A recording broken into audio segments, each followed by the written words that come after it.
RCR presenta Hablemos de Educación, programa de orientación dirigido a la comunidad educativa del país, con la participación de especialistas del sector, quienes orientarán a jóvenes alumnos, padres de familia y docentes que se interconectarán mediante este canal de comunicación directa.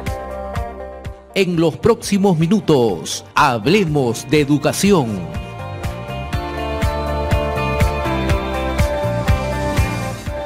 Bienvenidos, queridos amigos, a Hablemos de Educación, gracias a Red de Comunicación Regional. Vamos a empezar nuestro programa sobre el sector de educación con algunas noticias que es bueno que sepan antes de entrar de cara a la entrevista con nuestro invitado. Un primero, y que ya todo el mundo lo sabe, ya hace un tiempo se instaló las comisiones en el Congreso y la Comisión de Educación la preside la bancada de Fuerza Popular por medio de la congresista Tamara Arimborgo, lo cual otra vez ha polarizado el sector porque hay una parte que dice, están a favor y otra parte no tan a favor de su designación de cara al pensamiento que ella tiene o a la postura que defiende en este caso. Independientemente de la postura o no, es democráticamente, hay que decir desde este espacio, que es democráticamente ella ha sido elegida y por lo tanto democráticamente de cara a toda la representación que tiene su bancada, le ha tocado la presidencia. Nos guste o no, eso es parte de la democracia, ¿no? Y la democracia implica eso y no solamente decir lo que me gusta, ¿no? Porque algún sector comenzó a decir, no, que va a hacer nada. Bueno, hay que aceptar, así como aceptamos si la ministra es tal o otro. Es parte de la democracia que el Ejecutivo elige sus ministros o viceministros y viceversa el Legislativo. Otro tema que es importante mencionarlo de cara a que salió esta designación es la famosa ley que están viendo que los padres de familia intervengan en la selección de textos. Ya actualmente se hace, pero se ha abierto la discusión nuevamente y obviamente esto orientado al tema del género y toda esta política. Pero también hay que decirlo que la licitación de los textos escolares que el Ministerio de Educación había lanzado hace poco se ha dado de baja, no se va a ejecutar y lo que se menciona es que se va a mantener estos textos que ya se tienen desde el 2015, hay sobrestock por lo que entendemos y se va a quedar hasta el próximo año. El próximo año recién se licitaría de cara al 2021. Son algunas noticias que es importante que todas las personas que nos escuchan sepan que lo que está pasando en el sector y siempre estaremos informando sobre algunos aspectos. Ahora vamos de cara a nuestro entrevistado el día de hoy. El día de hoy nos acompaña Arturo Fil. Arturo es experto en el sector de educación, específicamente en el tema de inglés. Maneja el tema del idioma, que es bueno también comentar algunos temas de ahí. Pero también se desempeña en actividad gremial, en Lima en concreto, trabaja actualmente o es parte, no es un trabajo, es un ad honorem, eso hay que decirlo, como es presidente del sector de educación de la Cámara de Comercio de Lima y vicepresidente de la Comisión de Educación. La presidencia de la comisión lo tiene el señor Ramiro Salas, ¿no? Que es el rector de la UCIL. Perfecto. Bienvenido, Arturo, tus primeras palabras para todas las personas que nos escuchan o nos ven a través del Facebook. Muchas gracias, Gustavo. Un gusto estar aquí contigo. Sí, el sector de educación está un poco movido. Hay varias cosas, ¿no? Como la nueva presidenta de la Comisión de Educación, como mencionaste, que le gustó a unos, otros no. Pero la democracia es así, como dices. Después, cambios a nivel del ministerio también. Hoy día en la mañana, como te comenté también, tuvimos un desayuno de trabajo en la Cámara de Comercio de Lima sobre los temas de SUNEDU, ¿no? Para ver cuánto se ha avanzado, cuánto falta, qué han encontrado, y el mismo superintendente estuvo con nosotros acompañándonos. Muy interesante, hubo de todo, sector privado, sector público, muy interesante, ¿no? Perfecto. Justo vamos a conversar un poquito sobre eso porque de hecho la función que tienes en la Cámara como presidente del sector de educación, ha habido eventos que ustedes han hecho en general y eso es interesantísimo. Incluso hubo hace unos meses, un foro también sobre el tema de hacia dónde va la educación y trajeron expertos de otros países. Vinculado más al sector educativo superior, siempre por el tema de la empleabilidad. Sí. De hecho, aquí hay un tema que me alegra que SUNEDU se acerque al tema de la empresa y ustedes, o en el caso de la Cámara, más que tu persona, o sea, la Cámara sea un nexo entre el empresariado y la educación técnica y superior, porque hay que decir que las ambas, el tema de SUNEDU y reconozcan un poco cómo ha ido avanzando. Acá hay un punto importante, y no sé si tocó en ese foro, y es importante que lo sepan, es el tema de la virtualidad. Hablo en posgrado, Todavía en el Perú tenemos un porcentaje, según la ley universitaria, del tema online. De hecho, hay iniciativas de algunos congresistas, hemos escuchado, y también del sector de la academia para que eso pueda pasar a un 100%, incluso ya online, como se da en otros países. ¿Ese punto se ha tocado en alguna forma en este foro? En este foro en el que tú mencionas, el primero, se habló mucho de todo lo que era enseñanza online, a través de juegos, a través de diferentes instrumentos. Es una preocupación, definitivamente, porque la ley original no daba tanto énfasis a la parte virtual, sino más a la parte de presencial. Pero la tendencia mundial va para el otro lado, ¿no? Sí, totalmente. Entonces, o sea, la universidad es 100% online. Incluso nosotros hemos entrevistado gente de universidades como UNIR y otras que están ya en el Perú, están trabajando, y que son modelos interesantes que ya tienen años, 10 años, incluso en otros países que están trabajando de cara, y la calidad no quiere decir que porque sea online la calidad no es. Así es, no totalmente es buena, de acuerdo. ¿No? Y tal vez rescatando un poquito de lo del evento de hoy día, este desayuno de trabajo, me dio la impresión de que la SUNEDU está, y así se creó inicialmente, más enfocado en ordenar la casa, primero. Porque él habló de etapa 1, luego una segunda etapa más adelante, donde se le movió el tema del inglés, ¿no? También, porque, o sea, hay diferentes formas de medirlo, ¿no? Pero yo creo que ahorita en la primera etapa es, en el buen sentido, un poquito limpiar la casa. Totalmente. Ordenar las instituciones, porque hay muy buenas, hay buenas y hay no tan buenas. Y entonces él mismo dijo, el superintendente Martín Benavides, de que su intención no es sancionadora, su intención es de buscar acercarse a las instituciones. Ahora, si ya la falta es muy grave, sí no le queda otra cosa más que sancionar, ¿no? Y ese discurso que tú lo estás diciendo, hay que saludarlo, porque no solamente en tu caso, sino otras personas que hemos entrevistado, viendo el ámbito privado y público, mencionan que la actitud del superintendente de Martín Benavides hay que rescatarlo, a diferencia de la anterior superintendenta. De repente el contexto en ese momento de ella no era el más saludable, había mucho ruido político, igual sigue habiéndolo ahora, pero él ha bajado a un nivel bastante técnico y bastante acercamiento con las instituciones, ¿no? En su plan de adecuación, ayudándolos, porque lo que él busca es ordenar, como tú dices, ordenar la casa. Esos son los estándares mínimos que necesitamos para avanzar. Ya de ahí adelante, si alguien quiere sacar una acreditación internacional o acreditar todas sus carreras, bienvenido sea, ¿no? A mí me parece la intención de Martín, actualmente tomando sus palabras, no quiero ser su vocero, como dicen, pero lo que pude entender es de que ya están en una especie de segunda etapa. De decirle a las universidades, esto va en serio. Si incumples cosas mínimas se pueden subsanar, pero si incumples cosas ya muy graves, si no hay otra más que sancionarte y a veces hasta sacarte de carrera, ¿no? Y de hecho va en serio, ¿no? En serio, pero la vez pasada hablábamos con una persona, con un experto también del sector educación y su especialidad en Derecho, que hay pocos en Derecho educativo como es Lucho Lescano, y la semana pasada estuvo por acá Lucho, y con Lucho hablábamos, y una de las cosas que hay un vacío legal. Hay un vacío legal, y ahí Martín creo que la superintendencia es, si bien están cerrando universidades cuando ya pasa el plan de adecuación como está pasando, hay un tema del famoso TUPA. Y el famoso TUPA implica que tú, como cualquier TUPA de la gestión pública, tú tienes que tener tiempos para. Y al parecer ese TUPA no ha sido aprobado, y me decía muy bien Lucho, decía, ojo con eso, porque puede ser que algunas instituciones que ya han sido cerradas se acojan de eso para pedir al Poder Judicial para poder que le repongan la licencia. Así es. Con eso no le estamos dando la salida, y la que nos escuchen, en vez de utilizar el Poder Judicial para eso y entrampar tantos temas, que hay otros temas más importantes para el Poder Judicial, creo yo, es que se adecuen a sus estándares.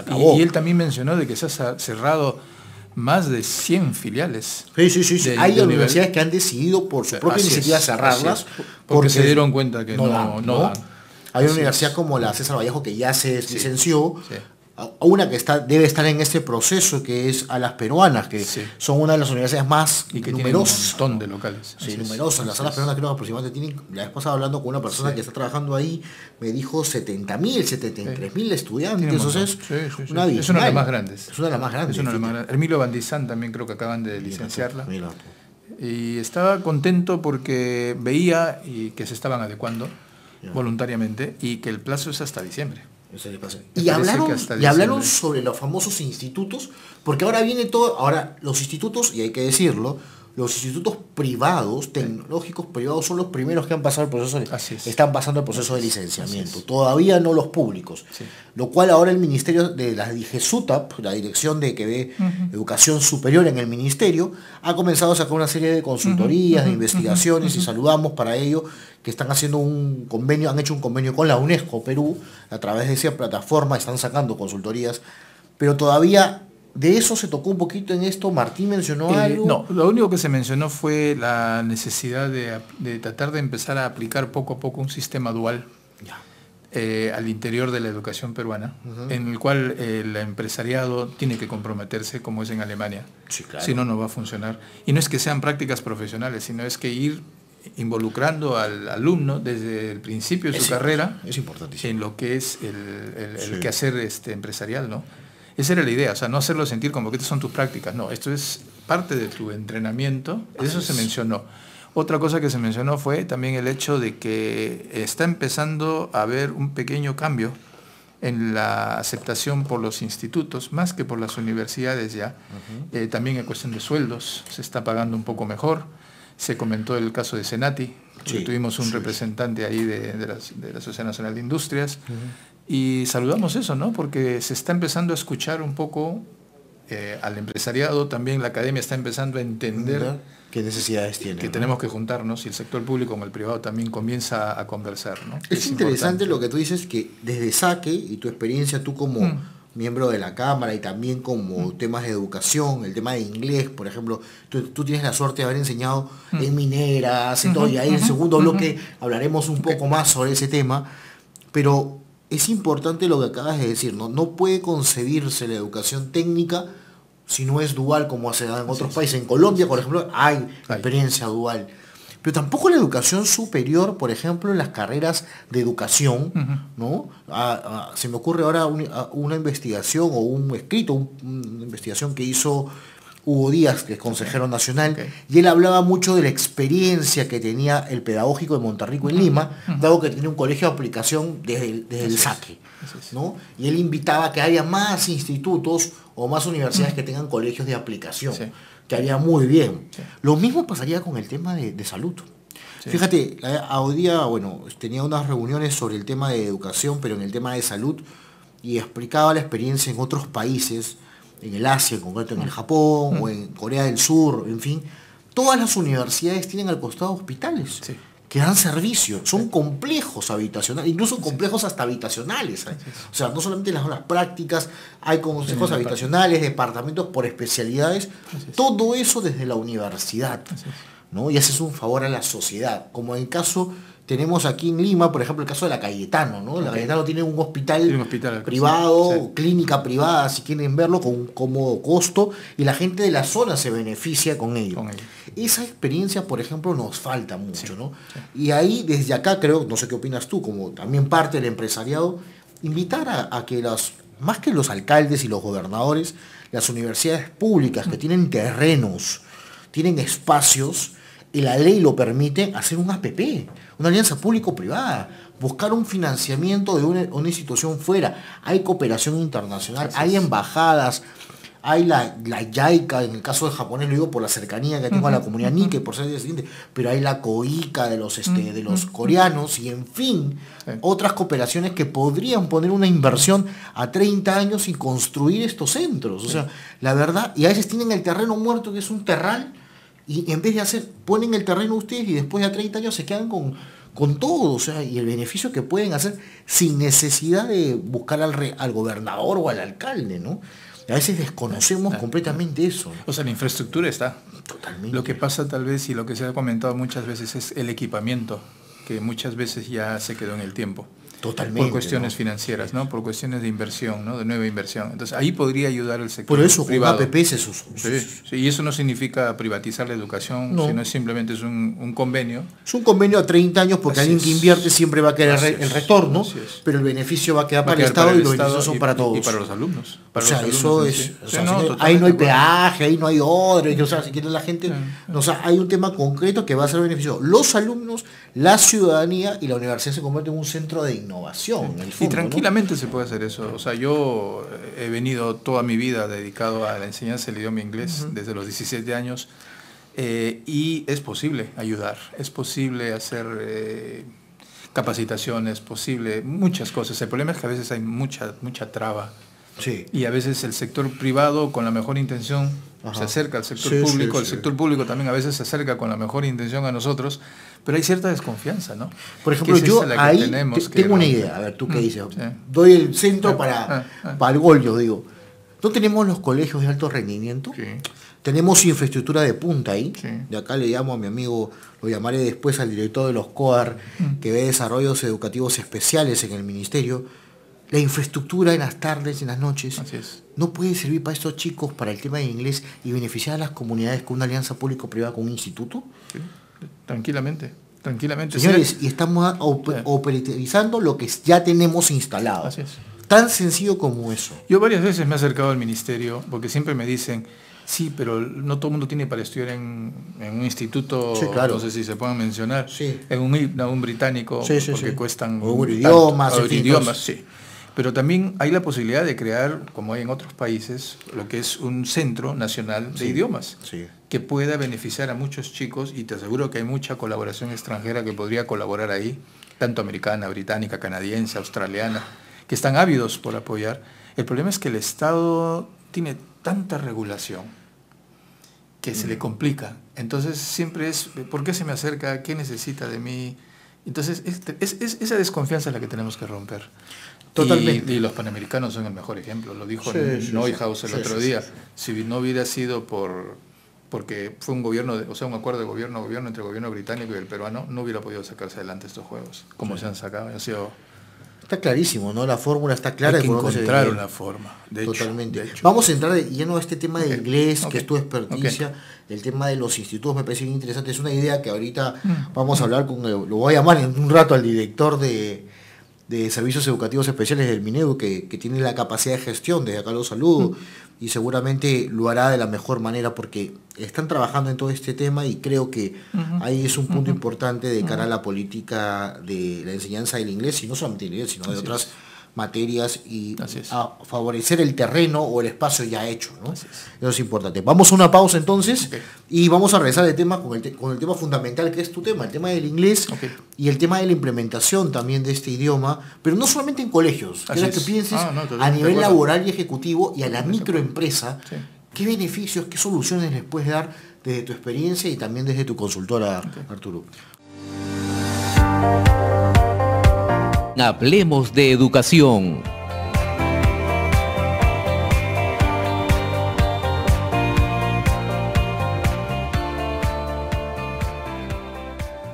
Regresamos, queridos amigos, hablemos de educación. Estamos con Arturo Fil.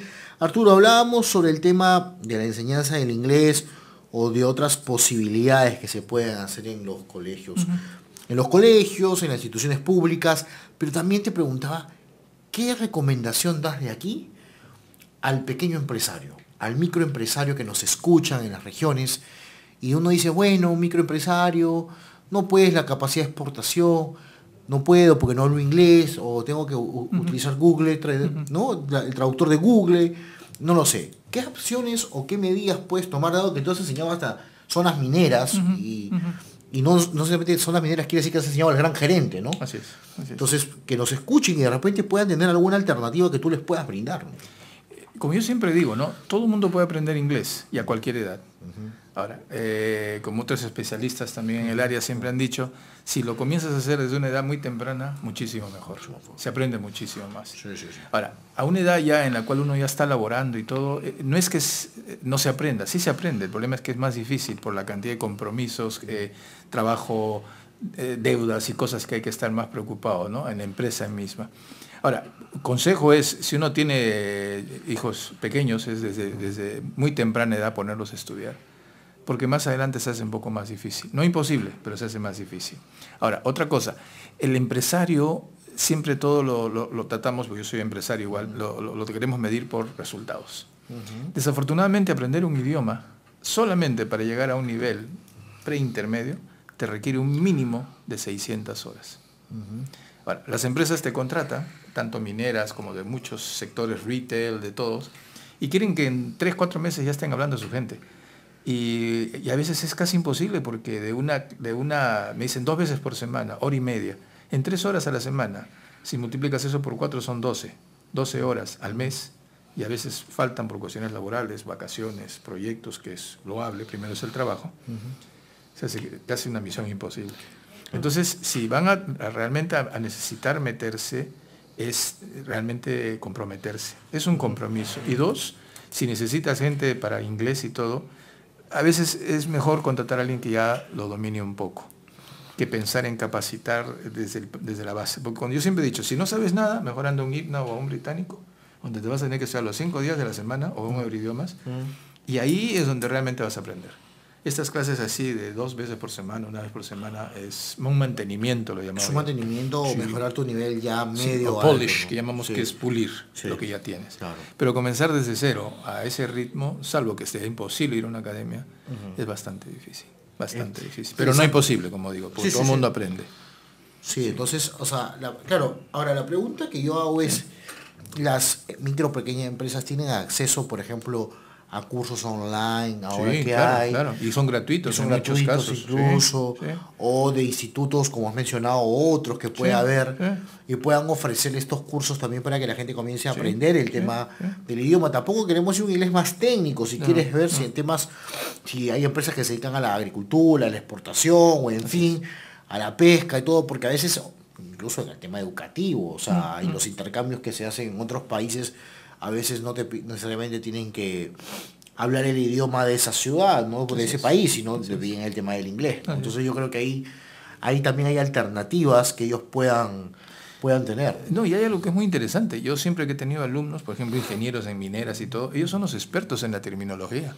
Eso de que enseñan mi inglés técnico, el inglés ya lo tienen, porque leen un montón, están inmersos, toda la literatura viene en inglés. Es más una conversación. Nosotros le damos lo que yo llamo siempre como el pegamento, para que esos términos que ellos conocen puedan, o sea, hilvanarlos correctamente y poder comunicarse y entender, porque los técnicos son ellos nos enseñan a nosotros, los profesores, su terminología. Es interesante. Mira lo que acaban de decir. Pues, ahora en un momento en los colegios, no en los colegios, en las universidades comenzaron a enseñarte inglés técnico, no sé si te acuerdas, dentro de la estructura de las mallas curriculares en los institutos y de las universidades. Y ese inglés técnico ya se ha vuelto su día a día, ¿no? Porque ellos entienden cuál es la terminología, como dicen, y qué se entiende. Pero también hoy ya, por ejemplo, la educación superior te está pidiendo que los chicos salgan con un nivel de inglés. Ya no pueden salir sin un nivel de inglés. Claro. Y ahí, como ya también conversamos en la mañana, hay un pequeño entrenamiento. Porque tienes como 140 y tantas universidades, y teníamos inicialmente, de las cuales ya poco a poco van quedando algunas, que casi todas tienen centro de idiomas. Y el certificado de una no vale para otra. Y se ha vuelto... No hay un estándar como el común. No existe. No hay una sola ley, y eso es algo que tal vez no te he contado. No hay una sola ley que regule los institutos de inglés en este país. No existe. Y eso es habiendo consultado al ministerio. No hay una ley. Cada uno baila con su pañuelo. Las universidades tienen su sistema, los CETPROS tenemos el nuestro, yo soy un CETPRO, las franquicias tienen otro, los institutos culturales dependen de las embajadas. No, ni de las embajadas, dependen del instituto o de lo que es el Ministerio de Cultura ahora, pero no son regulados por el Ministerio de Educación. O sea, no existe una ley de los institutos de idiomas. No existe. No están en ni en el paraguas de institutos tecnológicos, ni escuelas, ni pedagógicos, ni universidades, ¿no? Ni CEPRO ya. Ni CEPRO. Ni CEPRO. O sea, ¿qué son al final, no? Son centros. Es una idea interesante, ¿no? O sea, habría que dar una ley que regule, no, más que regule, que se promulgue y después que se promulgue como un reglamento sobre qué nivel tienen estos institutos, porque si tú me dices que vamos a estudiar, yo estudio en la Universidad Phil o la Universidad Nakamura, entonces, para no dar un nombre, ¿no? Entonces, si la Universidad Nakamura tiene un certificado, ¿no? Pero viene un alumno de la Universidad Phil y viene a la Universidad Nakamura, trasladarse por alguna razón. Por una razón geográfica o lo que sea. Estudió en esta universidad inglés, lleva para allá, no le vale. No te valgo, entonces, porque no, tienes que estudiar en el Instituto Nakamura. O por lo menos evaluarte. Exacto. Para poder, salvo que sea un examen internacional. Claro, ahí sí, eso con sí el vale. marco común europeo, ¿no? Y en algunos casos se aceptan los del IPNA y el británico, que yo nunca me voy a cansar de decir, fue mi alma mater el IPNA. Yo comencé a enseñar ahí, que hace un buen trabajo al igual que el británico. Y Eurodidiomas también hace su esfuerzo, siendo un poco más pequeño, pero es que no hay más. Y el resto son universidades inmensas. Después tienes CEPROS, algunos que tenemos inglés, y después tienes franquicias. Y dejas de contar. Claro, lo único que te acredita que tú sabes inglés o no es poder comunicarte o no comunicarte, simplemente. Eso es primero. Así y dos, si que tienes un certificado internacional del marco común europeo, que es lo más conocido en realidad, ¿no? Exámenes que tomas que van de acuerdo al marco común. Que es Cambridge, que es el más conocido. Cambridge, que es el más, está entrando Oxford, tienes y paras, hay dos hay o uno tres. Por ahí, Anglia, que también está tratando de entrar, y está también Trinity College, creo. Pero son los más que hay. Los más conocidos son, como dices tú, Cambridge, que tiene años metido en Michigan también. Pero eso es básicamente. Y esos son los que valen a nivel de todas las universidades. Es importante porque nosotros decimos, bueno, estamos pensando que tienen que los alumnos, queremos sacarlos más competitivos. Así es. Pero no tenemos una ley que regule. Y tienes otro problema. Mira, yo tengo 10.000 alumnos. ¿Yeah? Y según encuestas que hemos hecho ya, con exámenes escritos y con entrevista, un universo de 300 chicos, no te voy a decir de dónde. Tienes un tercio en básico, que está, como dicen ustedes, en inicio. Tienes otros que están en proceso, que no llegan a un nivel ni intermedio, y tienes un tercio, un pre-intermediate, y tienes un tercio que está en un intermediate y un poquito para advanced. Eso es, un tercio y un tercio. ¿Qué pasa? Juntas a tus 6.000, 7.000, 10.000 alumnos, llegan hasta el final de la carrera. Tú como universidad o como instituto esperas que ellos de mutuo propio vayan a los institutos y estudien. Ya. Y si no lo hacen, llegan hasta el final de la carrera y se te hace un cuello botella por el inglés. Entonces, ¿qué pasa? Muchas universidades tienen sus sistemas de evaluación y tienen que empezar a graduar chicos, pues. Entonces ahí es donde hay que tener cuidado, y por eso la necesidad imperativa de tener un sistema de calidad en cuanto a la enseñanza del idioma inglés, porque el avanzado para ti no es el mismo que para mí, ni el mismo para allá. Entonces va en función a mis necesidades. Creo que más claro no puedo ser. Entonces eso es lo que está faltando ahorita. Interesante. Eso está faltando. Le estamos dando una tareita a la Comisión de Educación que se ha instalado, que podría tranquilamente hacer una ley de institutos de inglés, ¿no? En la comisión estamos viendo eso en la Cámara. Es una de las consultas que se ha hecho al ministerio. Pero ellos, supongo que el ministerio te dirá, eso tiene que pasar por la Comisión de Educación del Congreso, que haga una ley. Y después de la ley nosotros lo reglamentamos. Habría que proponérsela, habría que presentarla. O sea, un decreto legislativo. Pero más que todo creo que pasaría por el Congreso. Ahora, tienes el problema también de que a nivel, si tú te acuerdas, que estoy seguro que sí. Humala nos sorprendió hace muchos años a mitad de su gobierno, con una ley que nos dio que el inglés se transformaba en política nacional. Sí, claro. La política general del tema del inglés, se empezó muy fuerte, se mandó profesores. Aumentaron horas y todo. Se aumentó de 2 a 5 horas, 2 presenciales y 3 virtuales. Hasta ahí estaba bien. Se empezó a cablear por todos lados, hasta donde se pudo. El problema era que los profesores no estaban preparados. Totalmente. Y los profesores, si bien conocen su tema, todo, pero no conocían la parte de sistemas y todo esto, ¿no? Ahí empezó a entramparse un poquito. De ahí pasaron los años, cambiamos de gobierno, salió el ministro Saber, en este gobierno entró otro, hasta que ya a últimas parece que ya se acabó de desinflar del todo Entonces, eso es una cosa bien y eso preocupa. Es preocupante porque podemos tocarlo seguramente, pero uno dirá, pero ¿por qué, Gustavo, insistes con el tema del inglés? Porque miren, señores, el tema del desarrollo del país pasa por competencias. ¿Okay? Todo el mundo habla de habilidades blandas, del tema de liderazgo, trabajo en equipo y todas las que conocemos, y se habla mucho, hay gente que hace coaching incluso con ello, y que en las escuelas y en los institutos y en el tema de educación incluso ahora se habla coaching de padres incluso, ¿no? La vez pasada teníamos un curso de coaching y tuvimos una conversación de coaching con algunos coaches, tuve la suerte de tener uno peruano y uno argentino, ¿no? Claro, nos miraban a todos, pensaban que estaban en el Japón porque todos éramos descendientes, pero fue interesante porque cada uno mencionaba cómo esto se ha crecido y se ha ramificado. Así es.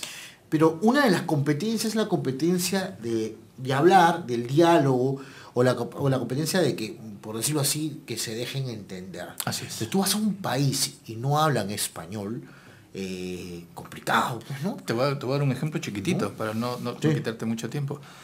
Tuve la suerte de ir a Malasia. Ya. Para lo de APEC. Todo en inglés. Todo en inglés. De Latinoamérica habían 2 chilenas. Ya. Y yo, de Perú. No había más. El resto eran todos asiáticos. Todos te hablaban en inglés. Muy bien. Muy bien, si no perfecto. Ya. La chilena del ministerio lo hablaba muy bien y la del sector privado también se defendía. Y yo por Perú. Entonces, tú, para llegar a esas instancias y poder aprovechar realmente todo lo que APEC puede brindarnos, tienes que dominar el idioma. Sí. Porque ahí no hay que me traduzcan, ahí no hay que no te entiendo, tienes que saber transmitir los mensajes y el idioma es una herramienta vital. Pues yo analizando un poco el currículum de educación básica, ¿no? Analizamos el currículum, las competencias que tiene que ver una de estas. Es el tema del diálogo, la capacidad de articular con otras personas. Entonces, si no tenemos una política clara sobre la formación en inglés, tanto desde la ley, de los que ya brindan el servicio, como los usuarios, y cuáles van a ser los estándares que pidamos, ¿no? Y por lo menos, yo digo, los que ya están en el tema de los colegios de alto rendimiento, que son tercero, cuarto y quinto de secundaria, que tienen algunos ya el tema del bachillerato internacional. ¿Cómo lo vas a hacer competir estos chicos si no tienen ese tema del idioma? Y esto va más atrás, el tema de GEC, ¿no? La jornada de escolar completa, ya. Entonces comienza a bajar y dices, oye, pero alguno va a decirme, y nos puede decir, sí, me estás hablando de algo, pero nosotros ni siquiera saben hablar español, porque las competencias en lectora no estamos en los niveles. Perfecto, sí, pero señores, pero si tú quieres resolver primero la línea base, entonces te vas a demorar, mejor no trabajes el tema del inglés, pero tampoco digas que vas a sacar chicos competentes. Porque sabes que esa competencia es fundamental hoy por hoy. Yo creo que ahí hay que tener mucho cuidado y qué pena si es que no se sigue con una política del tema de inglés, porque lo que va a pasar es que seguiremos disparando, ¿no? Y otra vez la brecha entre el mundo público y privado se va a sentar en ese punto. Porque en el mundo privado el tema del inglés sigue siendo un caballito de batalla, y de muchos colegios incluso van a decir preferir que sus hijos vayan a colegios privados a pagar un poquito más porque tienen el tema de la enseñanza. Y hay una cosa muy interesante que lo he visto durante toda mi vida dedicado a esto, y te quito un segundo, que la gran mayoría de profesores del Estado, que estamos hablando de casi 5.000, que te lo puedo haber comentado en otra entrevista, un amigo mío, todos tienen título de profesor. ¿Ok? ¿Dónde está el problema? Y que no es culpa de ellos necesariamente, es que su competencia del idioma no es muy alta. Por miles de factores. Por la no exigencia de las instituciones en ese campo, lo que sea. Tú te vas al sector privado, la gran mayoría, si no es el 80% más, tienen un nivel muy alto de inglés, pero muy pocos tienen título. Entonces, todo lo que el sector privado pudiese contribuir con el sector público entre nosotros mismos sería inmenso. Totalmente de acuerdo. Y eso es lo que está faltando. O sea, una ayuda entre nosotros, todos somos profesores de inglés al final, y uno puede aportar lo que el otro no tiene y el otro le aporta lo que el otro no tiene. Y así podríamos caminar de una manera mucho más armoniosa. Y otro problema, ¿tú cómo puedes pretender que un chico llegue a un nivel de preintermedio o intermedio si el profesor no pasa de un nivel básico? Eso es otro tema que tampoco es culpa de ellos. Quiero regresar después de la pausa a hablar sobre estos puntos de formación docente, de algunas ideas que podemos darle desde acá a nuestras autoridades para que entiendan que estamos para sumar, no Así para es, restar. no, definitivamente, Definitivamente, porque es una crítica constructiva. Hablemos de educación.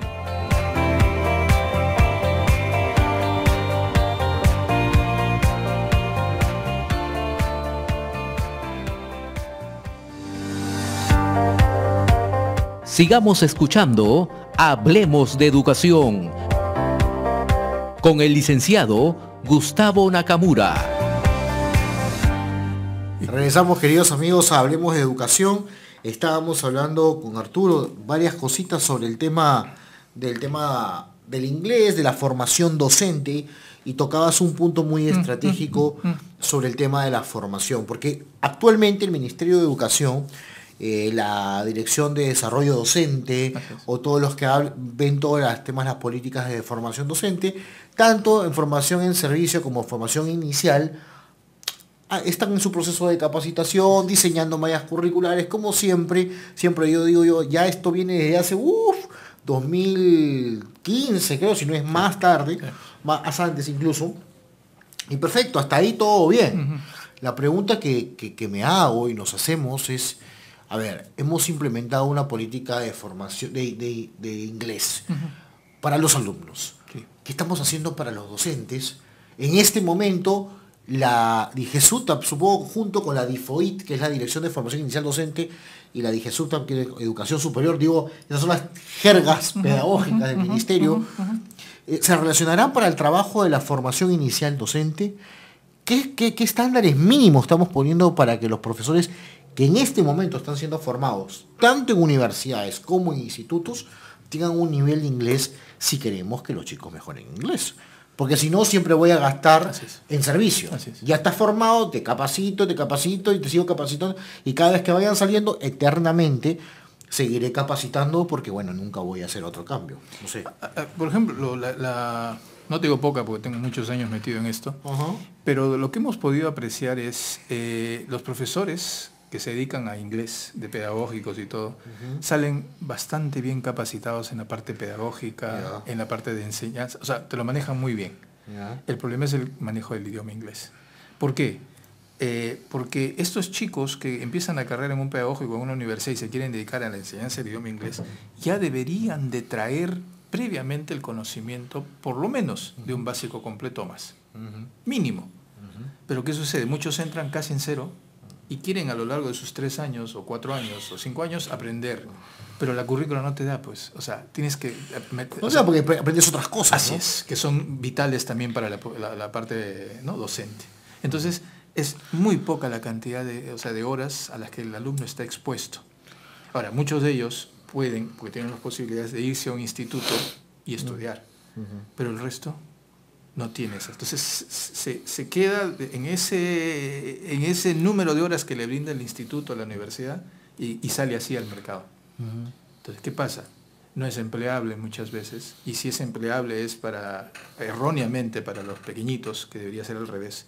Los de abajo, los chiquitos, son los que deberían tener los mejores profesores en cuanto a la pronunciación del idioma. Sí, claro. Y al dominio total. Totalmente. No es que esté básico, esté... No, porque lo formas mal. Te dice la palabra mal y nunca va a corregirla. Claro. Entonces, ahí es donde se está cometiendo ese pequeño error. Ahora, en muchos casos, como también lo conversábamos fuera del aire, no es necesariamente culpa de ellos, ¿no? Es también parte del sistema, ¿no? Entonces, eso es lo que se está buscando cambiar. La nueva currícula, sin poder... porque todavía está en evaluación de los tecnológicos, por lo menos, o los pedagógicos, perdón, ya está contemplando la necesidad de que haya más exposición al idioma. Pero igual, no puedes sacrificar por otros cursos que también son vitales para darles idioma. Entonces, para mí, un consejo es que si quieren dedicarse al idioma, es como yo quiero ser zapatero, tengo que tener alguna idea de haber visto a mi papá o a alguien de cómo se hace algo. O quiero ser cocinero, por lo menos tengo que haber visto a mi mamá, a alguien cocinando en la casa, aprender lo básico mirando, ya vengo con una idea. Igual es el inglés. Si vengo en cero, difícilmente voy a poder en 3 años o menos, y no es la misma cantidad de horas que te dan en un instituto privado, es mucho menos. Entonces, es como pedir peras al olmo. Ahora, hay casos sobresalientes que también te lo dominan a la perfección, porque tienen mucha facilidad para el idioma, pero son los menos, ¿no? Es interesante lo que mencionas porque, fíjate, haciendo una reflexión y Yo parte, bueno, puedo atreverme a hacer la reflexión, ¿no? Pero la pregunta es, estamos hablando de un tema, algunos dirán, no tan importante, pero después nos hemos dado cuenta que el fundamento está en el tema de la empleabilidad y la competitividad que queremos desarrollar en nuestros futuros ciudadanos o ya ciudadanos incluso que se están abriendo al mercado laboral. El Ministerio de Educación durante muchos años ha hecho este tema, del tema del inglés. La pregunta que hago es, bueno, ya ha habido resultados o no ha habido resultados. Es una pregunta que ellos lo resolverán. Solamente de acá soltamos la información y decimos, bueno, si hemos invertido tanto dinero en esto, ¿por qué no evaluar? ¿Qué es lo que se ha hecho? Y no evaluar nosotros mismos, sino que buscar entidades externas que nos digan cómo nos va. Porque si nosotros mismos vamos a hacer lo que nos evaluemos, bueno, siempre a veces somos buena gente con nosotros mismos, ¿no? Hay un cierto sesgo a poder no hacer bien las cosas. Ahora, hay algo que hay que resaltar también, ¿no? Hay muchas embajadas, como la británica, porque tienen un acuerdo de gobierno a gobierno. La embajada americana también colabora mucho con el sector público. Sé que en algunos casos la canadiense y otros gobiernos también lo hacen.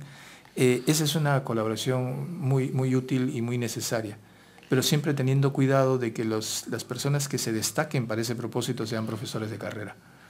Y no gente que sea de otras áreas y que viene acá, ¿no? Que con la mejor voluntad del mundo, pero necesitamos realmente gente que pueda tener la capacidad de transmitir sus conocimientos a los profesores y sacar el mejor provecho. Porque un profesor de acá que tiene un nivel básico de inglés se va a Estados Unidos o Inglaterra a estudiar metodología, es muy poco lo que va a poder captar porque no domina el idioma. Totalmente. Entonces se ha cambiado esa visión y se está haciendo summer camps y winter camps aquí, que están ayudando a mejorar muchísimo ese nivel de inglés, ¿no? Que para mí es vital. Si no, no va a cambiar mucho nuestra realidad, no va a cambiar. Muy interesante lo que acabas de mencionar y sigamos con la reflexión, o sea, el tema de la evaluación, Sí. El tema de textos, el tema de plataformas, supongo que el Ministerio de Trabajo, todo eso en qué quedó. Es una pregunta que hay que hacernos porque a veces el ruido político hace que veamos otras cosas, ¿no? Veamos si es que gasta o no gasta y cómo está el gasto presupuestal en el sector, ¿no? Hace algunas semanas decían que está en 16%, seguramente habrá mejorado ya en esta instancia y estamos entrando a septiembre. Así es. Pero no es gastar por gastar. Yo prefiero 1000 veces que no se gaste y se regrese la plata al tesoro público en vez de estar gastando en cosas innecesarias. Pero sí creo, amerita mucho, es que cada cierto tiempo se hagan evaluaciones externas de las políticas que vamos desarrollando, pero más que políticas de los programas que se vienen implementando. Porque una de las cosas que hay que decir en el ministerio y en los ministerios, en general en la gestión pública, adolece de un tema: implementación. Así es. Todo el tiempo hacemos diagnósticos o diseños. Somos expertos, ¿sabes? Y ya estamos cansados de eso. Porque sabemos exactamente cuál es el diseño o el plan para poder realizar el trabajo de las zonas, un poco y no avanzamos. Más. Y de ahí nos hemos quedado, no te miento, creo que los últimos 10 o 15 años. Yo me acuerdo la iniciativa, y siempre pongo acá sobre el tapete la experiencia de los famosos PRONACAP, PLANCAT y todo esto. Y después hubo el proceso de formación de directores, ¿no? Que actualmente creo que hay una segunda promoción que está llevando una universidad privada actualmente en todo el país. La pregunta es, ¿quién va a hacer esa evaluación? No le van a pedir a la misma universidad que ejecuta, o a las universidades que han ejecutado. ¿Quién evalúa eso? ¿Y bajo qué sesgo quieres evaluar? Porque también hay gente que evalúa con cierto sesgo ideológico de todo esto. Entonces, abramos la cancha y reconozcamos que los programas que realizamos tenemos que evaluarlos. Eso es un primer punto. Ya los diseños y los diagnósticos están bien. Entonces, ahora, ¿qué implementamos como pilotos en algunas regiones? Yo lo digo porque siempre regiones, porque este programa llega a regiones. Entonces, ¿en qué regiones vamos a focalizar y vamos a trabajar? De repente el tema del inglés no es tan fuerte o necesario, de repente en zonas muy alejadas, o porque el tema de la lengua materna y la lengua, y en el mismo que es castellano o español, todavía no se han mejorado los índices. Pero no me van a decir que el inglés no podría ser trabajado en un piloto en Piura, en Arequipa, en Cusco, por ejemplo, que hay tanto turismo, entonces, o en Huancayo, entonces no me vengan con cuentos, o sea, tenemos que hacer ya cosas de políticas de implementación. Y sabes también qué se está dando, cosa que antes yo no veía, hay mucho más interés del sector público, sector privado, academia y gremios, no solamente es la Cámara, sino también la Asociación Nacional de Industrias, ADEX y todos, en que pongamos un real énfasis en mejorar la educación de este país. No solamente por empleabilidad, es también porque ya estuvo bueno de tanto diagnóstico, ya estuvo bueno de tanta evaluación, y ahora la Cámara, por lo menos de lo que yo estoy viendo, y que yo estoy empujando muy fuerte, nos estamos volviendo, en el buen sentido, una caja de resonancia.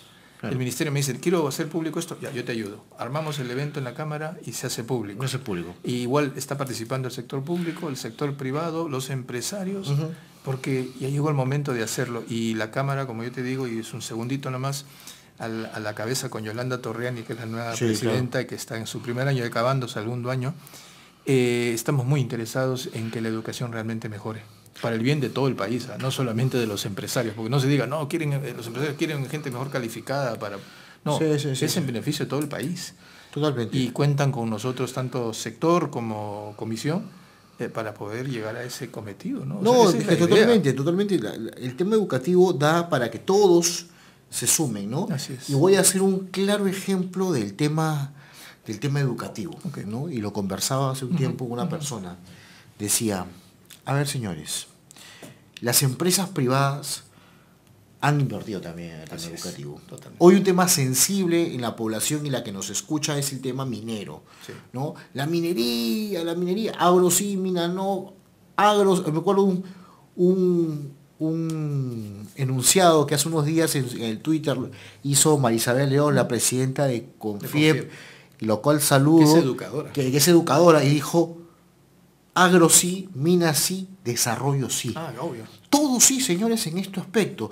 Y voy a hacer un claro ejemplo que casi nadie se acuerda. Todo el mundo, no sé si se acuerdan cuando el presidente actual Vizcarra asumió, es un tema más político y no tampoco digo que asientes lo que diga, pero el presidente Vizcarra cuando asumió se dio el gran shock que dice, es el prototipo de gobernador que trabajó el tema educativo en su región. Gracias a quién trabajó el tema educativo, señores. A la minera. ¿A qué minera? A Sauder.